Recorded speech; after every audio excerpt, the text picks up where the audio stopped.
Ang ating food adventure sa Tanay hindi pa raw natatapos dahil si May, may huhukayin sa lupa.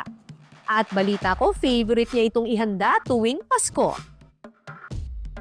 Ilang days na lang at Pasko na. I'm sure everybody's excited. Wow, ang galing ko na talaga mag-English. I'm so excited at hindi niyo po na itatanong, favorite ko ang ube. Yun ang nilook forward ko kapag Pasko. Yung meron akong matikman na ube halaya. Yung totoong ube halaya. Ano po bang itsura talaga ng mga ube? Tama po ba mga ganito? Hindi po. Ito po yung tangkay ng ube ito. Ayan, Ito o po, nasan po yung ibang bahagi ng katawan ng ube? Ito lang. Pagka po ganito na, namamatay na po yan siya. Ibig sabihin... Matutuyo na po siya. Yung laman niya, ready na pong hukayin. Oh, ayan na. Ito ube na talaga to. Yan po. Kahit na naapakan natin. Opo. Oh, wow. Tuwing Pasko, mas in-demand daw ang ube dahil sa nakasanayan nating kakanin na gawa rito, ang ube halaya. Uy, grabe. Hirap po. Ano? Wala po nagagawa. Mahirap na. Oh, shucks. Ang dami niyang kapitbahay na ugat. Ay, kuya. Laman na po yun. Oo nga, naramdaman ko. Aray, para akong nasaktan. Tansyado niyo na? Ay! Yay! Para siya kamote. Opo. Ito po, Uy, ito ilan yung na yun? unang laman, yung itinanim. Okay, so wala na to. Wala na po yan. Ito po yung bago. Ito yung gagamitin talaga natin. Ah, so hindi itong buong to Hindi na po. ano? Ay, ito po yung isang laman niya na talagang gagamitin. Ang napagdesisyon na namin, pwede na to. Kasi at least sabi naman ni Kuya Tansya niya, mga 6 na llanera. Mga Tama, apat po, Kuya? apat. Apat. Pwede dagdagan, okay, 4 na llanera. I think this is already a Merry for Christmas. Let's go, Kuya.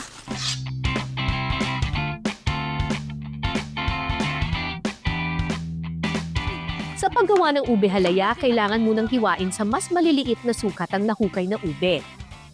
At saka ito pakukuluan hanggang sa lumambot. Kapag malambot na ang ube, imamash ito o dudurugin hanggang maging pino ang consistency. Sa isang bowl, paghahaluin ang nadurog na ube, evaporated milk, coconut milk at condensed milk.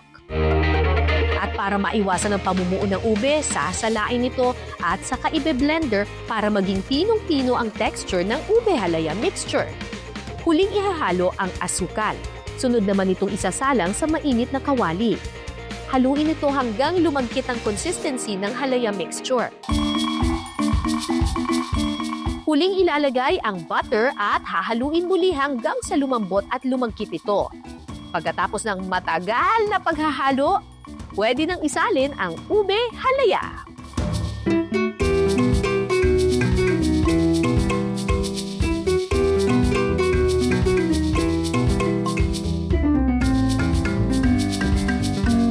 Medyo natikman ko na to habang niluluto pero konting-konti lang. Gusto ko syempre ma-surprise. So kahit anong ano na to ha, kasi akin naman to lahat Wow, si Lolo. Wow, the color! Kaya din siguro ito sumikat tuwing Christmas season dahil sa tingkad ng kulay, the smell, the aroma, and of course, yung lasa ng ube halaya.